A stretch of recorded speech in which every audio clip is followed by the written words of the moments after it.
Hello friend, स्वागत है आपका हमारे यूट्यूब चैनल रोजगार विद्यान में। फ्रेंड, कस्तूरबा गांधी आवासीय बालिका विद्यालय की तरफ से टीचर्स भर्ती 2024 का एक नया विज्ञापन जारी किया गया है। सबसे अच्छी बात यह है कि अप्लाई करने के लिए कोई एग्ज़ाम नहीं होगा, ना ही कोई इंटरव्यू होगा और यहाँ पर आपको पर मंथ सैलरी 24,200 रुपये पे की जाएगी। तो चलिए चलकर देख लेते हैं डिटेल नोटिफिकेशन कहाँ से जारी किया गया है, किस प्रकार से आपको आवेदन करना है, आवेदन करने के लिए एसेंशियल क्वालिफ़िकेशन और अदर कंडीशन वगैरह क्या है। एडवर्टाइजमेंट है, यहाँ पर बताया गया है कस्तूरबा गांधी आवासीय बालिका विद्यालय में पूर्णकालिक शिक्षिका, अंशकालिक शिक्षिका, उर्दू शिक्षिका, सहायक रसोइया और चौकीदार के पदों पर संविदा के आधार पर, यानी परमानेंट पोस्ट नहीं है। यहाँ पर आपको कॉन्ट्रैक्ट के बेसिस पे रखा जाएगा। सेशन 2024-25 है और यहाँ पर आपको अलग अलग पोस्ट के लिए कैंडिडेट से एप्लीकेशन मांगी गई है। आपको पंजीकृत डाक के माध्यम से आवेदन करना है और उसके अलावा अन्य किसी मोड के द्वारा एप्लीकेशन नहीं करनी है। केवल आपको जो है ऑफलाइन मोड के द्वारा ही आवेदन करना, यानी स्पीड पोस्ट या रजिस्टर्ड पोस्ट के माध्यम से ही आवेदन करना है। और ये आपकी ऑफिशियल वेबसाइट है gonda.nic.in। तो ये जो रिक्रूटमेंट है वो गोंडा की तरफ से है। गोंडा उत्तर प्रदेश लखनऊ में है। यहाँ पर आप देख सकते हैं कार्यालय जिला बेसिक शिक्षा अधिकारी गोंडा। तो गोंडा जो है वो उत्तर प्रदेश में है। यहाँ से ये रिक्रूटमेंट आई है। और अगर हम पदों के बारे में बात करें तो यहाँ पर अलग अलग पोस्ट के लिए कैंडिडेट से एप्लीकेशन मांगी गई है। और सबसे पहले पूर्णकालिक शिक्षिका की पोस्ट है और यहाँ पर हिंदी के लिए पोस्ट है। हिंदी और संस्कृत से आपने स्नातक और उच्च प्राथमिक स्तर का टेट क्वालिफाई किया हो, यानी हिंदी या संस्कृत विषय से आपने ग्रेजुएशन किया हो, साथ ही आपने सीटेट या स्टेट लेवल का पेपर 2 क्वालिफाई किया हो। क्योंकि टीजीटी की जो पोस्ट होती है उसके लिए सीटेट या स्टेट लेवल का पेपर 2 क्वालिफाई करना कंपलसरी होता है। बाकी ये अलग अलग कैटेगरी में डिवाइड की गई है वैकेंसी को, तो आप अपनी कैटेगरी के अकॉर्डिंग यहाँ पर चेक कर लें। और यहाँ पर हिंदी के लिए 1 पोस्ट है और विज्ञान के लिए यहाँ पर 4 पोस्ट है टोटल। गणित के लिए यहाँ पर 8 पोस्ट है। विज्ञान की पोस्ट के लिए आपने यहाँ पर जियोलॉजी और बोटैनी, केमिस्ट्री, तो यहाँ पे 3 विषय हैं। इनसे रिलेटेड आपने किसी भी विषय से प्रशिक्षित स्नातक किया हो और सीटेट या स्टेट लेवल का पेपर 2 क्वालिफाई किया हो। अगर हम सैलरी के बारे में बात करें तो यहाँ पर आपको 24,200 रुपये पर मंथ सैलरी पे की जाएगी। और एज आपकी काउंट होगी 1 अप्रैल 2024 को बेस मानकर। मिनिमम एज आपकी 25 साल है, मैक्सिमम एज यहाँ पर 45 साल है। तो 45 साल तक के सभी कैंडिडेट यहाँ पर आवेदन कर सकते हैं। और इसी प्रकार से आपका अंग्रेजी विषय के लिए पोस्ट है, गणित के लिए पोस्ट है। और गणित के लिए आपने PCM यानी फिज़िक्स, केमिस्ट्री, मैथ वर्ग से आपने ग्रेजुएशन किया हो और उत्तर प्रदेश का टेट या फिर आपने सीटेट पेपर 2 क्वालिफाई किया हो तो आवेदन कर सकते हैं। इसी प्रकार से अंग्रेजी विषय के लिए 1 पोस्ट है, तो इसके लिए आपने अंग्रेजी विषय से स्नातक किया हो और टेट या सीटेट पेपर 2 क्वालिफाई किया हो। बाकी अगर हम टोटल वैकेंसी देखें तो पूर्णकालिक शिक्षिका के पद के लिए टोटल 14 वैकेंसी है। इसी प्रकार से अंशकालिक शिक्षिका के लिए भी यहाँ पर पोस्ट है। तो यहाँ पर अंशकालिक शिक्षिका में आपका जो कला क्राफ्ट की पोस्ट है, कला क्राफ्ट और संगीत गृह शिल्प की जो पोस्ट है उसके लिए आप यहाँ पर देखेंगे 3 वैकेंसी है। और इसके लिए आपने स्नातक वगैरह किया हो और साथ ही प्रशिक्षण उपाधि धारण की हुई हो रिलेटेड फील्ड में। और कंप्यूटर के लिए 4 पोस्ट है यहाँ पर, इसके लिए आपने प्रशिक्षित स्नातक किया हो। और साथ ही जो नेक्स्ट पोस्ट है वो स्काउट गाइड एंड शारीरिक शिक्षा की है, इसके लिए 1 पोस्ट है। इसके लिए आपने BPED या CPED या फिर DPED वगैरह क्वालिफाई किया हो तो आवेदन कर सकते हैं।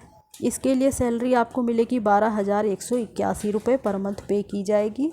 और मिनिमम एज 25 साल है, मैक्सिमम एज 45 साल है। अगर हम अंशकालिक शिक्षिका की टोटल पोस्ट देखें तो यहाँ पर टोटल 8 पोस्ट है और ये सभी पोस्ट अलग अलग कैटेगरी में डिवाइड की गई हैं। उर्दू शिक्षक या शिक्षिका के लिए यहाँ पर पोस्ट है, तो इसके लिए यहाँ पर टोटल एक ही पोस्ट है और इसके लिए आपने उर्दू विषय से बीए वगैरह या एलटी या बीटी या फिर बीएड वगैरह किया हो और अथवा शिक्षण में डिग्री या डिप्लोमा किया हो। इसके लिए आपको पर मंथ 13,200 रुपये सैलरी पे की जाएगी। मिनिमम एज 25 साल है, मैक्सिमम एज 45 साल है। और लेखाकार की पोस्ट है, इसके लिए एक ही वैकेंसी है। इसके लिए आपने वाणिज्य विषय के साथ स्नातक किया हो और एमएस ऑफिस पर कार्य करने का ज्ञान आपको होना चाहिए। इसके लिए सैलरी आपको मिलेगी 13,673 रुपये पर मंथ। बाकी एज क्राइटेरिया यहाँ पर सेम है। और आगे पोस्ट है हमारी सहायक रसोइया की, तो इसके लिए आपने कक्षा 8th पास किया हो। मिनिमम जो क्वालिफ़िकेशन आपकी हो कक्षा 8th आपने पास किया हो। और इसके लिए टोटल 4 पोस्ट है। इसके लिए आपको सैलरी मिलेगी 6,433 रुपये। और साथ ही कक्षा 8th और केवल महिला अभ्यर्थी पाक कला में ज्ञान निपुण। तो ये जो आपकी सहायक रसोइया की पोस्ट है, यहाँ पर केवल महिला कैंडिडेट ही जो है एलिजिबल हैं और पाक कला का ज्ञान आपको होना चाहिए। चौकीदार के लिए आपकी एक पोस्ट है, इसके लिए आपने कक्षा 8th पास किया हो। सैलरी आपको मिलेगी 7,147 रुपये। और टोटल जो पोस्ट है यहाँ पर 6 हैं। तो सहायक रसोइया वगैरह के लिए और लेखाकार के लिए टोटल 6 पोस्ट हैं। टीचिंग स्टाफ और नॉन टीचिंग स्टाफ के लिए टोटल 29 पोस्ट है। कुछ नियम और शर्तें यहाँ पर लागू की गई हैं। तो जो वैकेंसी वगैरह की संख्या है वो बढ़ घट सकती है, यानी वैकेंसी को बढ़ाया या घटाया जा सकता है। बाकी जो क्वालिफ़िकेशन थी तो वो सब हमने डिस्कस कर लिया है। और यहाँ पर पूर्णकालिक शिक्षिका, लेखाकार, मुख्य रसोइया और सहायक रसोइया के पद के लिए केवल महिला अभ्यर्थी को ही चयन किया जाएगा। तो इन पदों के लिए मेल कैंडिडेट आवेदन नहीं कर सकते हैं। बाकी मुख्य और सहायक रसोइया पद के लिए जो शैक्षिक योग्यता कक्षा 8th पास आपने किया हो और आप जो है शारीरिक रूप से पूरी तरीके से सक्षम हो, किसी भी संक्रामक रोग से ग्रस्त ना हो। और मुख्य रसोइया, सहायक रसोइया पद जो है वो पूर्णकालिक है। इनके लिए महिला होना अनिवार्य है और विद्यालय में निवास करना अनिवार्य होगा। साथ ही यहाँ पर मिनिमम एज 25 साल है, मैक्सिमम एज 45 साल है। एज आपकी काउंट होगी 1 अप्रैल 2024 के बेसिस पे। और बाकी आरक्षण वगैरह जो है वो आपको जनपद स्तर पर देय होगा। जो भी राज्य सरकार के प्रावधान के अनुसार जो भी नियम वगैरह हैं तो उनके अनुसार आपको यहाँ पर आरक्षण वगैरह दिया जाएगा। साथ ही परमानेंट पोस्ट नहीं है, यहाँ पर आपको कॉन्ट्रैक्ट के बेसिस पे रखा जाएगा।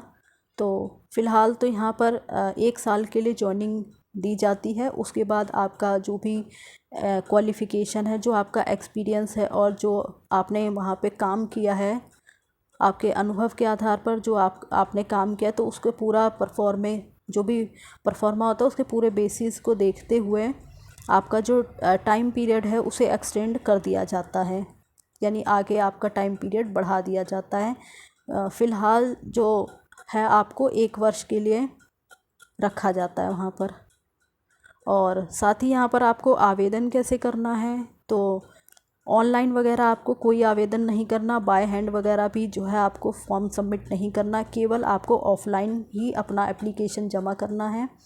और एप्लीकेशन फॉर्म जस्ट इसी एडवर्टाइजमेंट के नीचे दिया गया है, तो वहाँ से आपको डाउनलोड कर लेना है। उस पर आपको सारी डिटेल फिल कर लेनी है, फ़ोटो वगैरह पेस्ट कर लेनी है। और जिस पोस्ट के लिए आप एप्लीकेशन करना चाहते हैं उससे रिलेटेड सभी डॉक्यूमेंट्स की कॉपी को आपको स्वप्रमाणित कर लेना, यानी सेल्फ अटैच्ड कर लेना है। सेल्फ अटैच्ड करके आपको ये पूरा एड्रेस दिया गया है और इसी एड्रेस पर आपको भेज देना है पंजीकृत डाक के माध्यम से।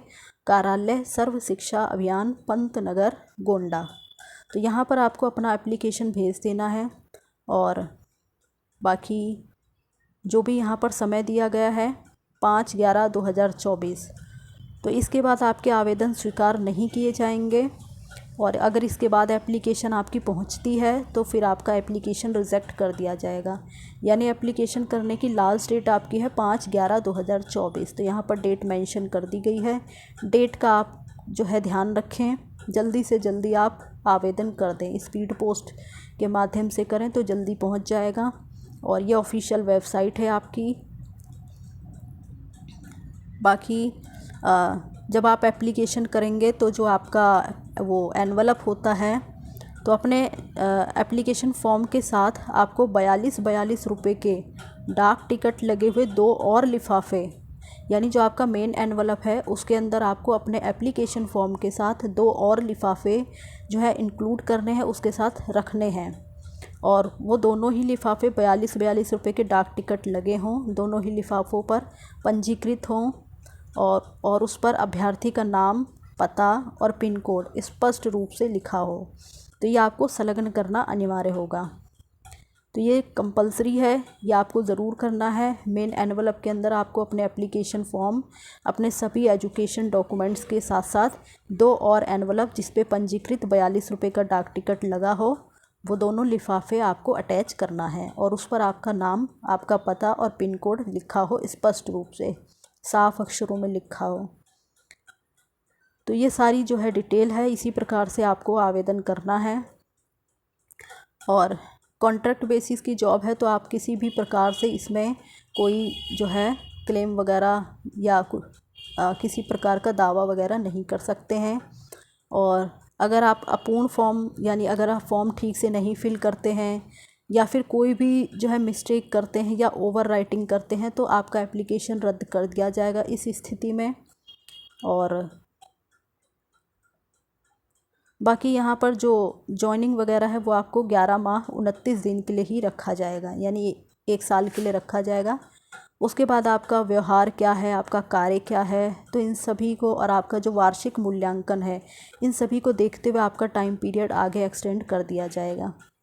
नीचे आप देखेंगे तो ये एप्लीकेशन फॉर्म दिया गया है यहाँ पर, और इसे आप डाउनलोड कर लें, इसे आप अच्छे से फिल करके और एप्लीकेशन कर सकते हैं। और आगे देख लेते हैं कि ये जो एडवर्टाइजमेंट है वो आपको कहाँ पर मिलेगा। डिटेल एडवर्टाइजमेंट चेक करने के लिए आपको इसकी ऑफिशियल वेबसाइट पर आना होगा। ऑफिशियल वेबसाइट है gonda.nic.in। जब आप इस ऑफिशियल वेबसाइट के मेन होम पेज पर आएंगे तो यहाँ से आपको रिक्रूटमेंट के सेक्शन में जाना होगा। जैसे ही आप रिक्रूटमेंट के सेक्शन में आएंगे तो यहाँ पर आपको सबसे टॉप पर ही एडवर्टाइजमेंट देखने को मिल जाएगा। यहाँ आप देख सकते हैं KGBV गोंडा स्टाफ रिक्रूटमेंट 2024-25। तो ये आपका डिटेल एडवर्टाइजमेंट है। यहाँ से आप जो है ओपन करके इसे खुद से भी पढ़ सकते हैं। 22/10/2024 से एप्लीकेशन स्टार्ट हो चुके हैं। एप्लीकेशन करने की लास्ट डेट 5/11/2024 है। तो इस प्रकार से यहाँ से डिटेल एडवर्टाइजमेंट पढ़ लें और जल्दी से जल्दी आप यहाँ पर एप्लीकेशन वगैरह सबमिट कर सकते हैं। और इसी प्रकार के अपडेट पाने के लिए आप चैनल को सब्सक्राइब कर लें ताकि इसी प्रकार की इन्फॉर्मेशन आपको मिलती रहे। Thanks for watching this video.